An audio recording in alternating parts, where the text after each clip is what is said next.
Abba, papa, motema nanga. Etondi sami, naposa na yoe. Abba, papa, molimo nanga. Ezo ganga, koluka yoe, nana koti kateo, kotambole na yo. Osambo te manangai kolanda yo nana kolembateo kongumba mela yo tina bomo idangai.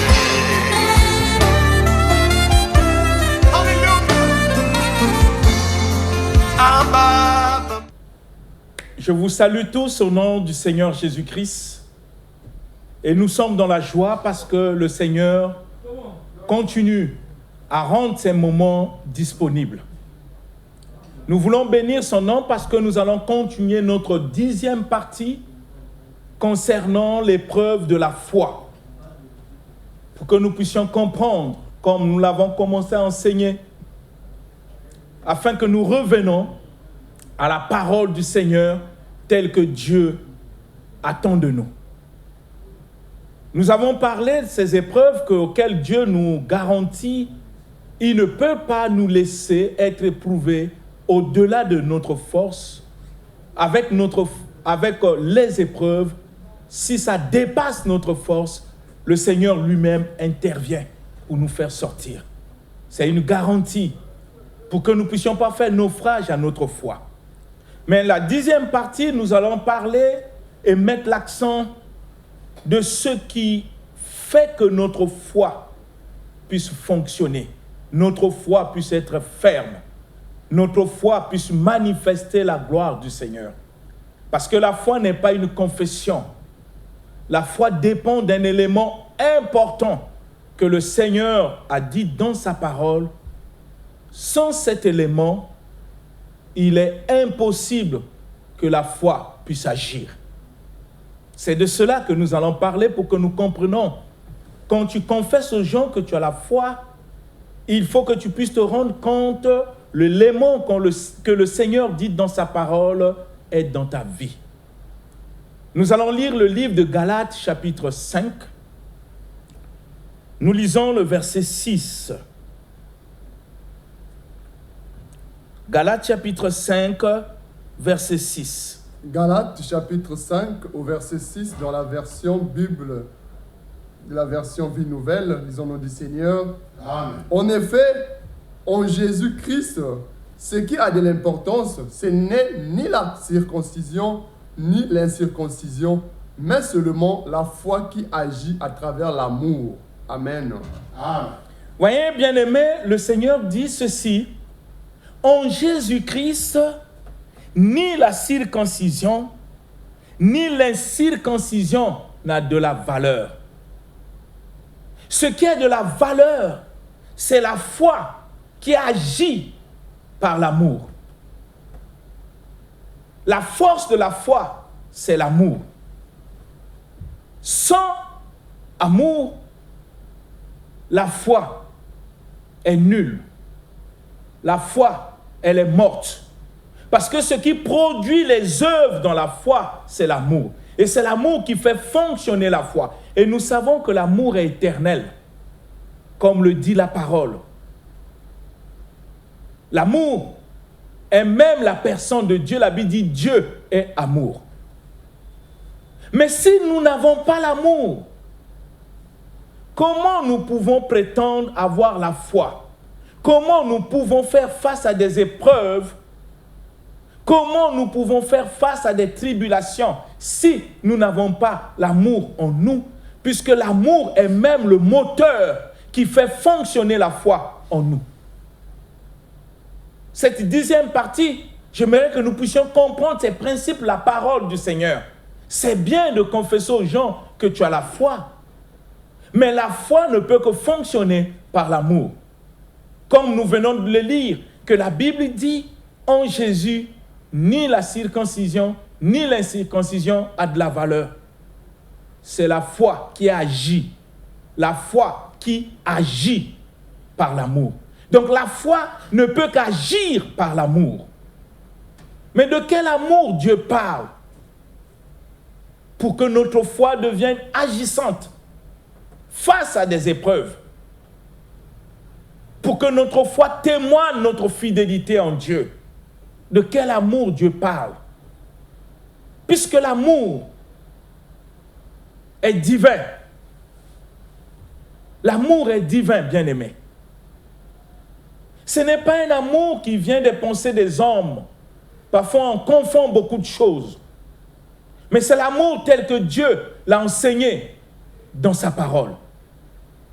Et vous allez comprendre avec moi la place qu'occupe l'amour dans la vie du chrétien. Nous allons lire quelques passages bibliques pour que vous réalisez que si nous manquons l'amour, notre foi est morte et notre foi ne pourra jamais produire ses œuvres et notre foi ne pourra jamais aussi résister face aux épreuves. J'aimerais que nous puissions lire le livre de 1 Jean, chapitre 3, le verset 18. 1 Jean, chapitre 3, le verset 18. 1 Jean, chapitre 3, le verset 18. Nous lisons au nom du Seigneur. Amen. Petits enfants, n'aimez pas en parole et avec la langue, mais en acte et avec vérité. Amen. Amen. La Bible dit que nous ne devons pas aimer en parole ni avec la langue, parce que l'amour n'est pas une confession. L'amour, c'est une œuvre, c'est l'action. L'amour, c'est la vérité. C'est de cet amour dont Dieu parle. Parce que l'amour n'est pas une confession. Vous voyez, quand ma foi est butée face à des épreuves, je dois avoir l'action, agir conformément à la parole pour que le Seigneur puisse me donner la victoire qu'il a acquis pour moi sur la croix face à ces épreuves-là. Nous ne devons pas aimer avec la parole, ni avec la langue, mais en action et en vérité. Ces deux éléments montrent à suffisance que nous avons l'amour en nous. Et celui qui a l'amour, ipso facto, il a aussi la foi. Et s'il a la foi qui est basée sur l'amour, il a des œuvres. Si ces choses ne sont pas en toi, même la foi que tu confesses est nulle. Très nulle, bien-aimé. Parce que souvent, on peut dire aux gens que moi j'ai la foi, mais dans ton cœur, tu n'as pas l'amour. Tu ne sais pas aimer. Même aimer Dieu, tu ne sais pas. Vous voyez, même le premier commandement, quand Dieu dit, il faut aimer Dieu de tout ton cœur. De tout ton cœur. De toute ton âme. Ta force. Tes pensées. De toute ta vie. Et parfois, on se demande, est-ce que c'est de cette manière que nous aimons Dieu? Et le Seigneur va plus loin pour dire même, il faut aimer ton prochain comme toi-même. C'est de cet amour dont Dieu parle. Il nous a parlé de beaucoup de choses concernant l'amour. Mais ici, nous voulons montrer que la foi n'a que de la valeur quand l'amour est dans notre cœur. Dans 1 Jean chapitre 4, 1 Jean chapitre 4, versets 7 à 8. 1 Jean chapitre 4, verset 7 au verset 8, nous lisons au nom du Seigneur. Bien-aimés, aimons-nous les uns les autres, car l'amour vient de Dieu. Et toute personne qui aime est née de Dieu et connaît Dieu. Celui qui n'aime pas n'a pas connu Dieu, car Dieu est amour. Amen. Amen. Regardez comment la parole nous explique d'une manière claire. Bien-aimés, aimons-nous les uns les autres. Si dans une église, nous n'avons pas l'amour, si dans une église, nous n'arrivons pas à nous aimer entre frères et sœurs de l'amour que Dieu le veut, si dans une église, nous sommes divisés, il y a l'esprit de parti, si dans une église, bien-aimés, entre nous, on se critique, on se calomnie tous les jours, comment nous pouvons dire aux gens que nous avons la foi? Comment? Si nous ne savons pas nous aimer les uns les autres, comment nous pouvons dire que nous avons la foi? Mais cela montre pourquoi nous, les chrétiens qui partons à l'église, face à des épreuves, nous pleurons. Parce que dans notre cœur, il n'y a pas l'amour. S'il n'y a pas l'amour, même la foi auquel nous confessons est nulle. Parce que la foi, elle ne peut qu'agir par amour. Par l'amour. Sans l'amour, la foi ne peut pas agir et la foi ne peut pas produire les œuvres. C'est ainsi que le Seigneur insiste, nous devons nous aimer les uns les autres. Et la parole dit que celui qui aime, celui qui a l'amour, est né de Dieu. Il est né de Dieu et il connaît Dieu. Et la Bible continue pour nous dire que celui qui n'aime pas n'a jamais connu Dieu. Pourquoi? Mais parce que Dieu est amour, bien-aimé. Comment tu peux expliquer que dans ton cœur, il y a de la haine? Et tant que chrétien, dans ton cœur, tu ne sais pas porter les autres. Dans ton cœur, tu fais que critiquer les autres. Et tant que chrétien. Essaie un peu de penser. Le Seigneur dit que celui qui a l'amour dans son cœur est né de Dieu et connaît Dieu. Alors, quand nous sommes nés de Dieu et que nous connaissons Dieu, nous pouvons confesser devant les gens que nous avons la foi. Et ça fait que quand les épreuves arrivent dans notre vie, puisque nous sommes nés de Dieu, nous sommes ses enfants, et que nous le connaissons de quoi il est capable, nous ne pouvons pas trembler ni pleurer face à des épreuves. Parce que nous sommes nés de Dieu. Et nous avons l'amour dans notre cœur. Parce que l'amour dans le cœur est déversé par le Saint-Esprit. Mais Dieu dit, quand tu n'as pas l'amour, c'est que tu ne connais pas Dieu. Pourquoi? Mais parce que Dieu est amour. Alors tu ne peux pas dire aux gens, bien-aimés, si ton cœur a de la haine, si ton cœur, il y a des personnes que tu ne veux pas voir, si dans ton cœur, il y a des gens que tu ne peux pas porter, que ce soit à l'église, que ce soit dans la famille, que ce soit au travail, là où tu bosses, dans le quartier, là où tu vis, dans la parcelle que vous vivez avec les autres, et qu'il y a des personnes que toi tu ne portes pas. Il y a des personnes que toi tu ne veux pas voir. Il y a la présence des personnes qui te dérangent. C'est la preuve suffisante, même si tu vas à l'église, tu ne connais pas Dieu. Ce n'est pas moi qui le dis, c'est la parole, que celui qui n'a pas l'amour ne connaît pas Dieu.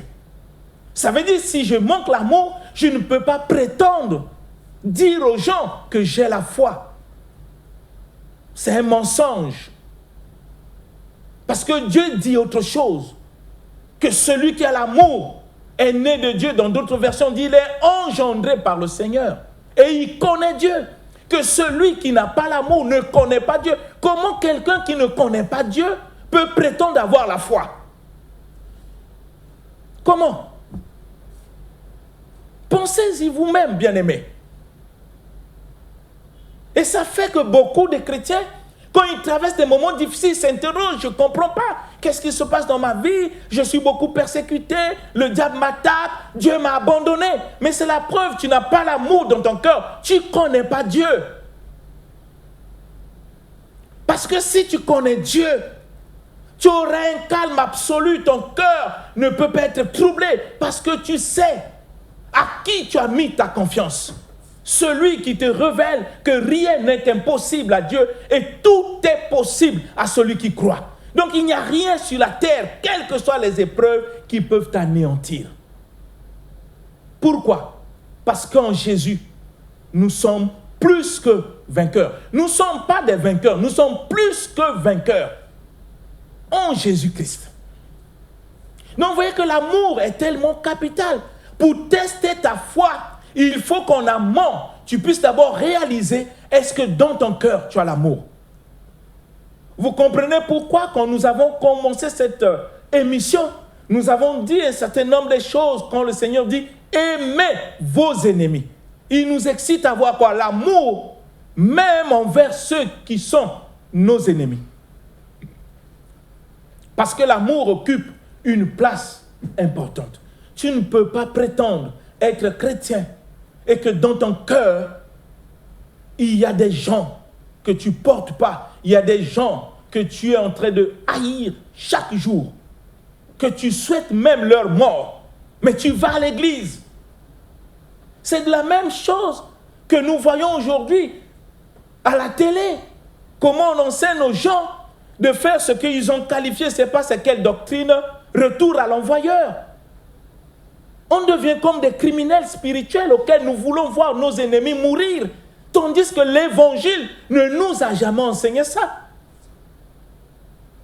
À jeter à nos ennemis les feux, à voir que cette année doit mourir, que tous ceux qui te font du mal, que cette année qu'on puisse les enterrer. Ça, ce n'est pas l'évangile. Celui qui a l'amour de Dieu et la véritable foi ne peut pas raisonner comme ça face à des personnes que lui considère comme des ennemis. Parce que le souci de Dieu est que même le méchant puisse se repentir. Le souci de Dieu est que tous les hommes, quel que soit ce qu'ils sont, parviennent à la connaissance de la vérité pour être sauvés. Mais si toi tu commences à les tuer en leur envoyant le feu, en les enterrant par tes confessions, et tu dis que tu es chrétien comme si c'est le Seigneur qui t'a enseigné cela. Oh bien-aimé, il faut sortir de ces erreurs, il faut sortir de ces hérésies, des déviations, des colloquettes sauvages qu'on t'a enseigné. Ça produit dans ta vie la mort, ça produit dans ton cœur la haine. Parce que sans amour, il n'y a pas de foi. Oui, bien-aimé, je te parle de ce qui est écrit. Je ne t'enseigne pas les philosophies des hommes. Je viens pour t'enseigner l'évangile pur tel que Dieu l'a laissé à son Église. Cet évangile qui est une vie. Et que cette vie doit influencer les membres de nos familles, notre quartier, qui sachent que nous ne sommes plus la même personne. Pourquoi? Parce qu'il y a l'amour en nous. Et cet amour fait fonctionner dans notre vie la foi. Et quand la foi fonctionne, alors je peux faire face à des épreuves, quelles que soient les situations de tribulation. Je n'ai pas le droit de pleurer, parce que je connais mon Dieu. Comme le Seigneur dit, celui qui a l'amour est né de Dieu et connaît Dieu. Et celui qui n'a pas l'amour, bien-aimé, je te parle en face, toi qui m'écoutes. Si tu vas à l'église et que tu as encore des ennemis, et qu'il y a des gens que tu ne portes pas, même au sein de l'église, tes frères et tes sœurs, sache-le, Dieu te dit, il ne te connaît pas et tu ne le connais pas. Pourquoi? Parce que la Bible dit, Dieu que tu pries est amour. Réfléchis un peu. Quelle vie chrétienne tu veux mener? Il y a des épreuves. Tu ne peux pas empêcher aux gens de te critiquer. Tu ne peux pas empêcher aux gens de parler mal de toi. Tu ne peux pas empêcher aux gens de dire ce qu'ils pensent de toi. Mais ce n'est pas ça qui est important. Ce qui est important, c'est ton attitude face à ces critiques. Est-ce que tu vis comme Jésus le veut? Comme Jésus l'enseigne? Tu auras toujours des gens qui vont te critiquer. Parce que si tu ne veux pas que les gens te critiquent, tu ne seras pas une version originale de toi-même. Tu vas falsifier même ton comportement pour chercher à faire plaisir aux gens. Ne fais jamais plaisir aux gens. N'apparais jamais devant les gens ce que tu n'es pas. Il faut l'être. Que les gens te connaissent dans tes défauts, dans tes manquements. Ils doivent t'aimer tel que tu es parce que Dieu t'a aimé tel que tu es. Ne cherche pas à plaire aux hommes, bien-aimés. Cherche à plaire au Seigneur. En obéissant à sa parole. En ayant une foi véritable qui est l'unique élément qui nous rend agréable à Dieu. Et nous comprenons par la parole que derrière la foi, il y a l'amour. S'il n'y a pas l'amour dans mon cœur, même la foi n'existe pas. Et même cette foi ne pourra jamais produire les œuvres. Parce que ce qui fait fonctionner la foi dans ma vie, la parole me dit, c'est l'amour. Et si j'ai l'amour en moi, je dois me rassurer que Dieu me connaît, je connais Dieu et je suis né de lui. Mais si je n'ai pas l'amour, même si je fais semblant, non, je ne connais pas Dieu. Parce que Dieu est amour. Et je veux que tu puisses y penser, bien-aimé. Parce que souvent, nous fabriquons une vie chrétienne qui n'est pas basée sur les vrais fondements de la parole de Dieu. Nous voulons vivre comme nous voulons, parce qu'un tel ne te porte pas comme il ne me porte pas. Moi aussi, je ne peux pas l'aimer. Oui, si tu ne peux pas l'aimer, reste dans le monde, ne viens pas à l'église. Ne viens pas à l'église. Dieu ne va pas te tenir rigueur si tu restes dans le monde. Est-ce que le Seigneur va pour parler aux païens? Non. Il s'adresse à ceux qui ont pris l'engagement d'être chrétiens. Si tu penses que les exigences de la parole de Dieu t'est difficile, quitte l'église, reste dans le monde. Et le devenir, perds ton temps. Parce que tout ce qui est écrit dans la parole, c'est une vie, bien-aimé. Ce n'est pas une confession, ce n'est pas une connaissance. Tu dois changer ta manière de vivre. Tu dois changer ta manière d'être. À ce moment-là, devant les gens, quand tu dis que je suis chrétien, tu es fier parce que tu sais qui tu es. Parce que ton cœur est plein d'amour. Et le fait que tu as l'amour, c'est que ta foi, elle est vivante. Et peut faire face à toute épreuve qui peuvent se présenter dans ta vie. Ne confessons pas quelque chose auquel on ne possède pas. Si on sait que nous-mêmes, nous n'avons pas l'amour, si nous continuons à avoir de la haine contre des personnes, si nous faisons semblant, en vivant comme des vrais hypocrites, on salue même des gens auxquels nous critiquons. C'est quel genre de foi nous avons? C'est quel genre de foi? La foi, c'est l'obéissance à la parole. C'est la confiance en ce que Dieu dit. C'est quel genre de foi? Nous allons lire encore le livre, toujours de 1 Jean chapitre 4, le verset 11. 1 Jean chapitre 4, le verset 11, lisons au nom du Seigneur. Amen. Bien-aimés, puisque Dieu nous a tant aimés, nous devons nous aussi nous aimer les uns les autres. Amen. Amen. Dieu nous a tant aimés. La parole dit que Dieu a tant aimé le monde. Il a donné son Fils.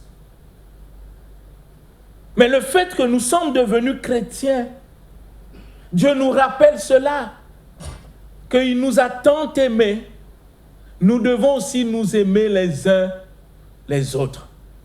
Et parfois, c'est quelque chose de difficile que nous n'arrivons pas à faire, même au sein de l'Église. Les chrétiens qui devaient être des modèles, les chrétiens qui devaient être des vraies lumières du monde, les chrétiens qui devaient être ce sel de la terre. Et parfois, nous décourageons même des païens à se convertir à cause de notre comportement, parce que nous sommes parfois incapables de mettre en pratique ce que le Seigneur nous enseigne, de mettre en pratique ce que Dieu nous demande. Moi, je pense qu'un bon chrétien, c'est celui chaque jour qui doit faire l'examen de sa conscience pour voir comment évolue sa vie chrétienne par rapport à la parole du Seigneur. À quel niveau sa foi est? Est-ce que cette foi est animée par l'amour? Parce que sans amour, la foi n'a pas de sens, bien-aimé. C'est ce que le Seigneur dit. Et vous allez comprendre comment Dieu peut annuler toutes les œuvres que nous pouvons faire en son nom, simplement par manque d'amour. Bien-aimés, lisons le livre de Corinthiens. Nous lisons le livre de 1 Corinthiens chapitre 13 et nous allons lire le verset 1 à 4. 1 Corinthiens chapitre 13, du verset 1 au verset 4, lisons au nom du Seigneur. Amen. Si je parle les langues des hommes et même celles des anges, mais que je n'ai pas l'amour, je suis un cuivre qui résonne ou une cymbale qui retentit. Si j'ai le don de prophétie, la compréhension de tous les mystères et toute la connaissance, si j'ai même toute la foi jusqu'à transporter des montagnes, mais que je n'ai pas l'amour, je suis rien. Et si je distribue tous mes biens aux pauvres, si même je livre mon corps aux flammes, mais que je n'ai pas l'amour, cela ne sert à rien. Bien-aimés, nous avons vu ce que le Seigneur dit dans sa parole. Et c'est très merveilleux. Très merveilleux.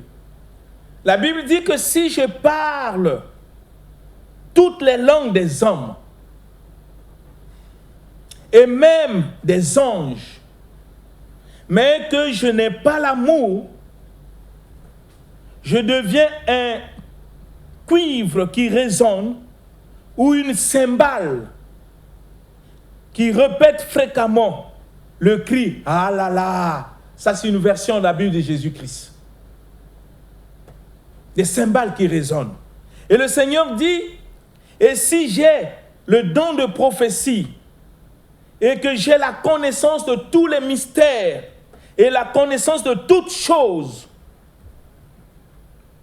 même si j'ai toute la foi pour transporter les montagnes, mais que je n'ai pas l'amour, je ne suis rien. Rien. Vous comprenez, bien-aimé, la place qu'occupe l'amour. Je ne suis rien. Comme je l'ai dit, ce n'est pas un pasteur qui le dit, c'est le Seigneur qui le dit dans sa parole. Le manque d'amour annule tout dans ta vie. Le manque d'amour. Je dis, ça annule tout dans ta vie, même ta foi, même les prophéties, même le parler en langue. Vous savez, souvent, quand les gens parlent en langue, ils pensent qu'ils sont spirituels. Non.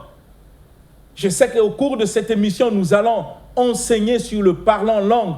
Dans le livre de Corinthiens 14, verset par verset, vous allez comprendre de quel parler en langue Dieu parle ici. Parce que souvent, on a un peu créé tous ces désordres. Même celui qui n'a pas l'amour, il se met à parler en langue et pensant dans sa tête qu'il est spirituel. Le Seigneur dit, tu peux parler tes langues comme tu veux.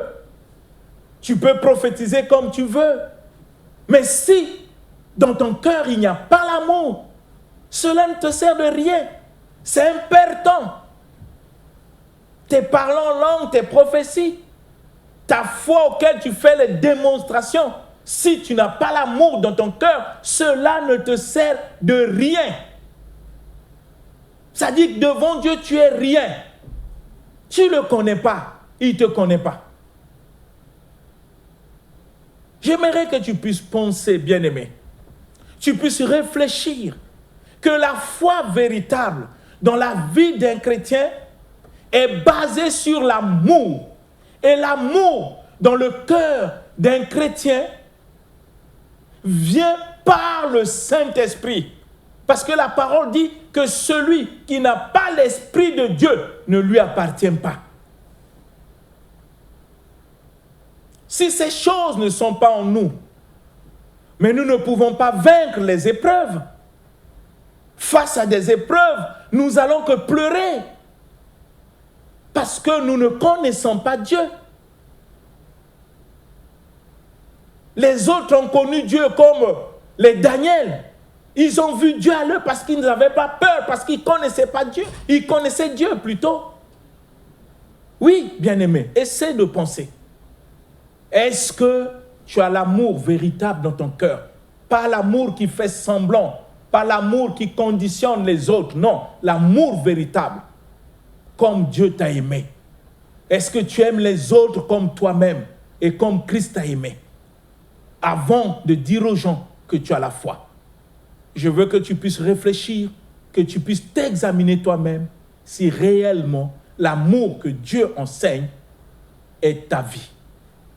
Laisse que le Saint-Esprit puisse te convaincre pour que tu ne puisses pas mener une vie d'aventure avec le Seigneur, que tu viennes à l'église, non pour voir les gens chercher tes biens, mais pour vivre la parole.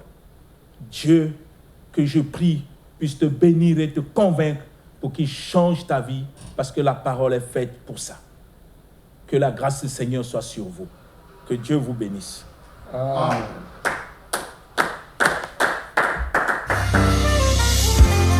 Abba, papa, motema etondi sami naposa na yoe.